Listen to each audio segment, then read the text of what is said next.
So Michael, welcome to the National Critics' Choice, and our readers are so pleased to know that you have come up with a first published book called Cool Climate Wines. Please do tell us, how do you see the premium for the market at large? The idea of the Cool Climate Wines book came actually together with my friend Susie Wu from China when we discussed about the world's wine style. And we realized that especially in China, mainly red wines are sold, and usually red wines which are full-bodied, usually coming from warmer climates.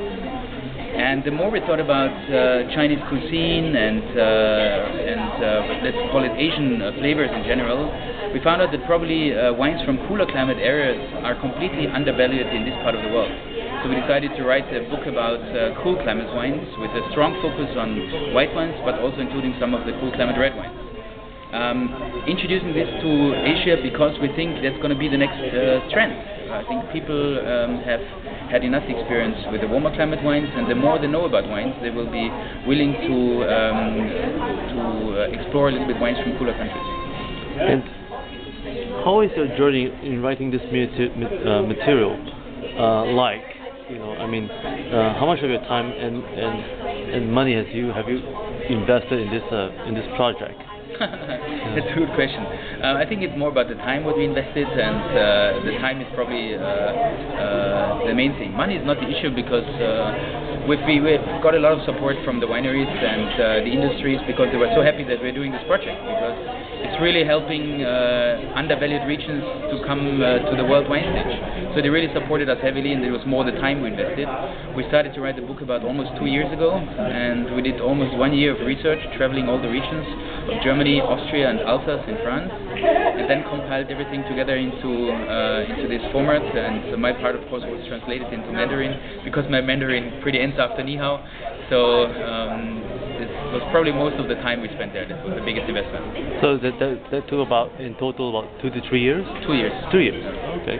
And is it a fulfilling process for you? And do you think that the policymakers are feeling the pressure of the lack of land space, in terms of what is happening right now with climate change and so on, now that the book has been published?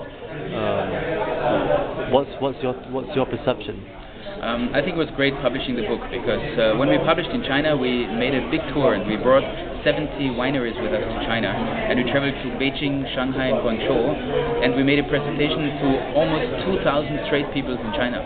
And this was amazing in the country of red wines to have such a big presence of mainly white wines.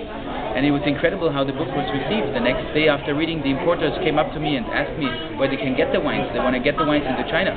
So I think it's now really the time where the white wines and the cool climate wines in China will get much more market share.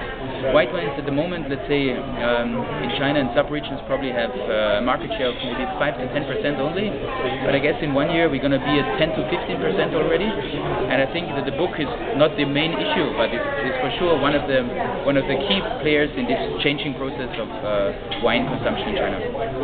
What's your most memorable experience you've seen, and is there surprising moments from wine pairing experience for the last 12 months? I mean, in preparing this book, were there any surprising moments for you? Well, the surprising moments are always when I show the wines to people, especially to people who've never heard about wines from Austria or Germany before. And when the first time they taste them, and then they look at me and they just say, "Wow!" And these are moments where I think those people have never experienced those wines, and now they're so happy that something in such a high quality is coming up. I think this is just amazing. It makes me so proud about the wines which are produced in our home countries. So, what lessons have you learned from this experience? And would you able to give 3 points for winemakers and winemakers to be in this area of the art of winemaking, especially white wine? I mean, you want me to give them three advices, or? Yes, 3 advices. I think the first advice is keep on doing what you're doing, because I think they've done a lot right in the past, which was first of all focusing on local varieties and local wine styles, and not international styles. So they're not producing wines for Robert Parker, but they're producing wines for themselves. Second of all, this is leading to a lot of authentic wines which are unique in their style and which are only produced in this area, and nobody in the world can copy them. And third of all is the ability of those wines to be fantastic food partners, because we usually don't use a lot of oak. We try to produce as natural as possible, and that's why those wines will go very well with quite flavorful dishes like most of the Asian cuisine.